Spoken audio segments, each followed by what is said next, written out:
You were 12. You left your house on a bicycle. And then what happened? Um, I was going like a couple blocks to go to church, and these two guys stopped in a truck and started approaching me, which one was underage, so they couldn't bring him into it.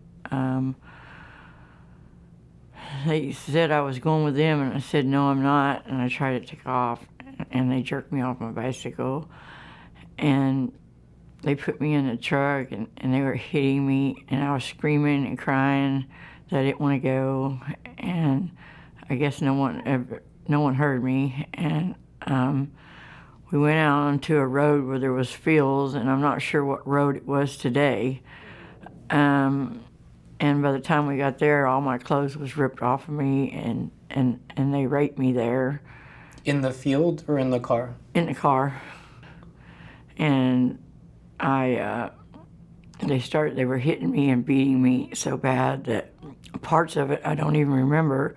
They threw me out of the truck into the field, or the edge of the field, and they were beating me, and I'm pretty sure they thought I was dead. And I started crawling, and I crawled, and I found this house, and I crawled up on the porch and knocked on the door, and she answered the door, and the porch light came on, and I seen them coming back, and at that point I went out, and I don't remember anything until 5 days later after coming out of a coma in the hospital. What do you remember next?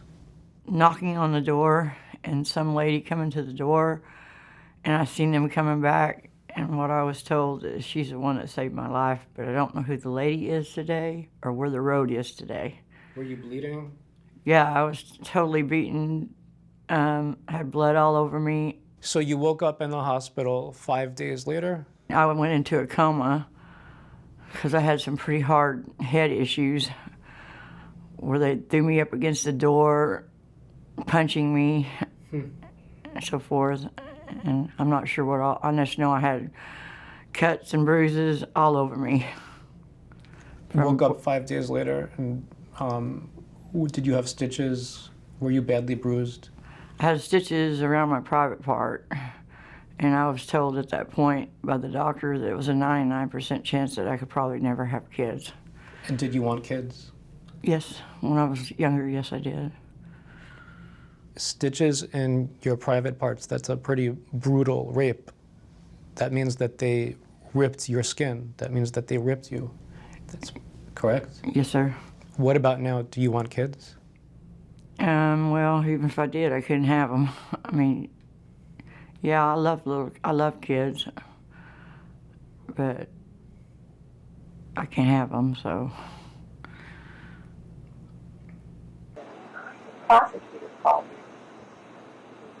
years ago, said that he had a guy who was accused of rape, and the guy wanted a woman lawyer. And I do it as a favor to him. That's really awesome. Terrible case. You remember that case where I represented that guy? It was a fascinating case. It was really an interesting case. This guy was accused of raping a 12-year-old who was the daughter of the family he was living in Springfield. They lived on the other side of the tracks in Springfield. Green Forest. Totally uncalled for some of the stuff she says about me. She didn't even know me, and she's just putting this in her own mind to lie about it, to make herself look good. Springfield. Of course, he claimed that he didn't. All this stuff. And he did do it. I have to live with it today. If I could trade all this swimming for it not happening, I would trade it. And she knows they're guilty. She knew they were guilty the whole time. But she wants to look big. I had to polygraph, which he passed, which forever destroyed my faith in polygraphs. It makes me sick. You know, I seen Hillary for the first time in the last debate, and 3 times I almost come up from there. If my attorney hadn't been sitting beside me to help me stay calm, I think I would have come up from there. Sitting there, every statement I hear, she's for women and children. If she was for women, or for children, she wouldn't have put me through what she has put me through. She would do anything to make herself look big. She don't care if it's lie, cheat, or steal. She's going to get there one way or the other, as long as she can get what she wants. She hurt a child inside too, very bad. She hurt a child inside very bad. And she says she's for children and women. If she was for children, she could have never went there with me as a 12-year-old girl.